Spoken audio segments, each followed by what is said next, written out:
আসসালামু আলাইকুম। সুন্দর একটা পরিবেশ, গাছে গাছে ছেয়ে গেছে সকল ধরনের ফল, আর পাশ দিয়ে বয়ে যাচ্ছে একটি শান্ত নদী। নদীর শীতল হাওয়ায় যেন গ্রামের মানুষের মন জুড়িয়ে আসে। সেই গ্রামে বাস করত মিলন নামের একজন সাধারণ কৃষক। সে প্রতিদিনই সব কাজ করে বাড়িতে আসতো, কিন্তু তার সংসারে ছিল অনেক অভাব। সে নিয়মিত ভাতই পেত না। এই হলো আমাদের গল্পের সেই মিলন। সে খুব পরিশ্রমী ছিল।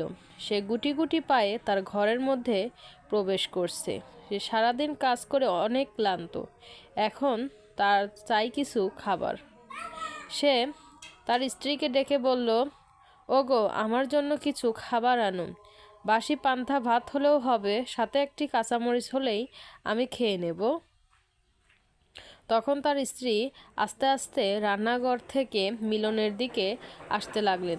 তার মনটিও ছিল অনেক খারাপ, কারণ তার বাড়িতে কোনো খাবারই ছিল না। সে বলতে লাগলো, ঘরে তো কোনো বাসি পান্তা কোনো খাবারই নেই, কিছুই নেই, কারণ তুমি তো গত 7 দিন ধরে কোনো বাজারই করোনি। এরপর কৃষকের মনটি খুব খারাপ হয়ে গেল। কৃষক বলল, ও আচ্ছা, তাহলে আজকে কি কোনো খাবার পাবো না? আমাকে কি আজকে না খেয়ে থাকতে হবে? এরপরেই কৃষক একটি মোরগের ডাকের আওয়াজ শুনতে পেল। সে ভাবল, গিয়ে দেখি মুরগিটি কি করছে। তারপর দেখলো যে মুরগিটি ডাকছে। তা একটু পরেই মিলনও গুটি গুটি পায়ে সেই মুরগির খাঁচার দিকে যেতে লাগলো, যেখানে মুরগিদেরকে রাখা হয়। কিছুক্ষণ পর মিলন দেখতে পেল যে মুরগিটি তো অনেক বড় হয়েছে। মিলন বলল, মুরগিটি তো অনেক বড় হয়েছে, আজকে এটি রান্না করেই খেয়ে ফেলি। কিছুক্ষণ পর মিলন সেই বড় মুরগিটাকে ধরার জন্য অনেক চেষ্টা করতে লাগলো, কিন্তু মুরগিটি অনেক লাফ দিয়ে সেই খাঁচা থেকে বের হয়ে বাড়ির উঠোনের পাশে বাগানে চলে যেতে লাগলো। কিন্তু সে উড়তে উড়তে ক্লান্ত হয়ে যাচ্ছিল। আর কিছুক্ষণ পর সে একটি মাচার উপর বসে পড়ে। সেখানে গিয়েই মিলন আবারও সেই মুরগিটিকে ধরার চেষ্টা করতে থাকে। আর কিছুক্ষণের মধ্যেও সেই মুরগিটিকে সে ধরেও ফেলে। আর সে মুরগিটিকে বড় একটি চাকু দিয়ে সে জবাই করতে যায়। তখনই সে মুরগিটি কথা বলে ওঠে। মুরগিটি বলে, আমাকে জবাই করো না তুমি। তখন মিলন একটি অবাক হয়ে বলে, বাবা, মুরগি আবার কথা বলতে পারে নাকি? আমি তো এরকম মুরগি এই প্রথম দেখলাম। তখন মুরগিটি বলে, তুমি যদি আমাকে আজকে জবাই না করেও, তাহলে প্রতিদিন সকালে তোমাকে একটি করে সোনার ডিম দেব, যা তুমি বিক্রি করে অনেক টাকা পাবে। তখন মিলন বলল, আমি তোমার কথায় বিশ্বাস করব কিভাবে? তুমি সত্য বলছো না মিথ্যা বলছো, নাকি তুমি আমাকে বোকা বানাচ্ছ?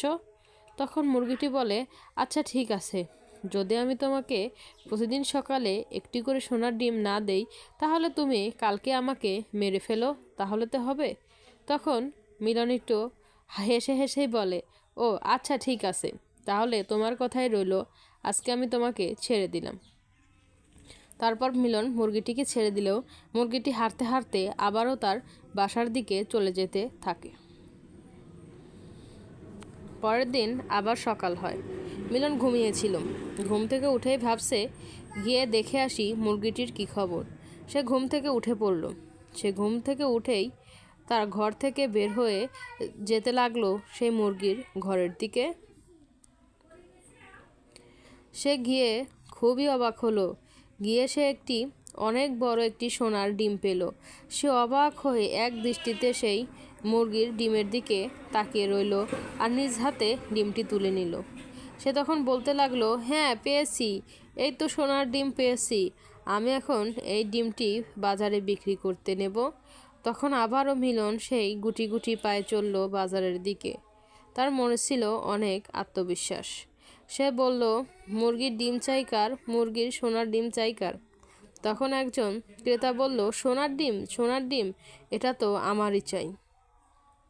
তখন সে এই সোনার ডিমটি বিক্রি করে দিল,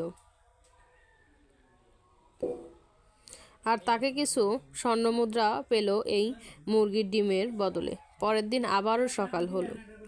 পরের দিন সকালে আবারও চলল মিলন মুরগির ডিমের জন্য। বাসায় গিয়ে দেখলো আবারও একটি মুরগির ডিম। সে তখন অনেক খুশি হলো আর বলতে লাগলো, আমি তো এখন বড়লোক হয়ে যাব এই ডিম বিক্রি করে। কিছুদিন পর মিলন দেখলাম যে বড় ঘর করেছে, বাড়ি করেছে এবং অনেক বড়লোক হয়ে গেছে। তখন সে তার স্ত্রীকে বলল, আমার এরকম অল্প ডিমে হচ্ছে না, আমার একসঙ্গে অনেকগুলো ডিম চাই, তাই আমি মুরগিটিকে জবাই করব। কিছুক্ষণ পর আমরা দেখলাম যে মিলন এই মুরগিটিকে জবাই করার জন্য একটি বড় অস্ত্র নিয়ে মুরগির কাছে গিয়ে বসে রইল। আর কিছুক্ষণের মধ্যেই মুরগিটিকে জবাইও করলো, কিন্তু সেখান থেকে কোনো সোনার ডিম পেল না। তখন মিলন কাঁদতে কাঁদতে বলল, আমার সব গেল, এখন আমি প্রতিদিন ডিম কোথায় পাবো? মুরগিটাকে তো মেরে ফেললাম। একটি সাবস্ক্রাইব করে আমাদের পাশে থাকবেন। ধন্যবাদ।